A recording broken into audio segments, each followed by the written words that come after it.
Again, we're on the Israeli-Syrian border, and behind me are just some of the thousands of Syrians displaced by the recent fighting in the more than 7-year-old Syrian civil war. Well, about a 3-hour drive from here in Jerusalem, thousands of years ago, King Hezekiah and the prophet Isaiah used to work together. Now, thanks to archaeology, they're together again in, of all places, Oklahoma. Personal seals that likely belong to them are on display together for the first time. What connected the two men is an exhibit of their personal impressions that would have been used to seal documents. A simulcast linking Jerusalem with Oklahoma's Armstrong Auditorium marked the debut. This is a celebration day for all our friends and especially for the lovers of Israel and the Bible. Archaeologist Dr. Elat Mazar helped uncover the artifacts in 2009. This is one of the bullae that we found. It's a seal impression, very tiny, as large as you can see it now, but this is only 1 centimeter in diameter, even not the nail on my finger.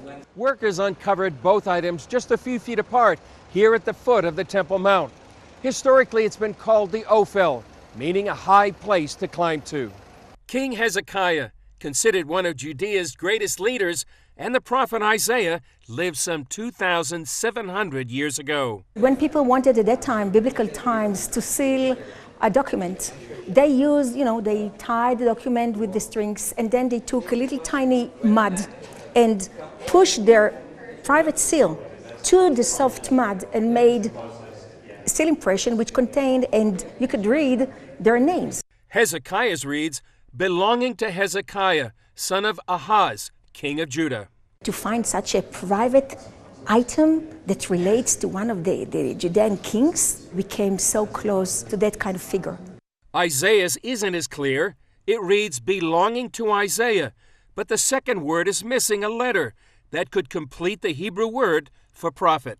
Whenever you find discoveries like this, actual physical items that people can touch, and they have inscribed on them the names of biblical figures, it's always powerful. This is science proving the Bible. Mazar's grandfather, Benjamin Mazar, led the first excavation after the 1967 Six-Day War that reunited Jerusalem. My grandfather excavated 10 continuous years without stopping. This was a fantastic project. Almost no parallel in dimensions. Hundreds of people worked. They revealed fantastic remains of ancient Jerusalem from all periods. We've had a partnership with Dr. Elat Mazar since 2006, but our relationship with the Mazar family actually goes back to 1968, when her grandfather worked with the namesake of our college, Herbert W. Armstrong. So since that time, we've sent students to volunteer on the excavations, and we've also provided funding for some of her work.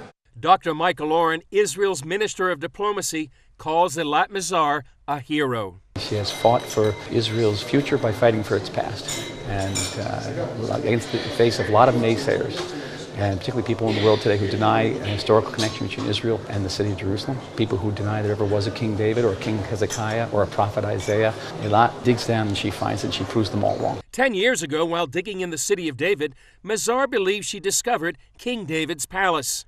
Its monumentality is obvious. Everybody can see. Also its date, been constructed sometime around 1000 BC, the time of King David in general, based on the pottery that we found underneath and within. These facts brought us to understand that we've got fantastic monumental construction. While many archaeologists dismiss the Bible, Mazar maintains it to be an important historical source. The biblical stories and the New Testament story, by the way, it goes together because they just prove quite accurately the development of Jerusalem, and the way Jerusalem is described is quite accurate. The Oklahoma exhibit contains other artifacts, including a life-size replica of Hezekiah's underground water tunnel. It's open to the public through mid-August. Oren believes the significance of these pieces goes way beyond science. Archaeology is not just about revealing the past. Archaeology is about securing our present. Archaeology is about ensuring our future. Archaeology is about richness, it's about rootedness, and as Elat Mazar will tell you, it's about truth.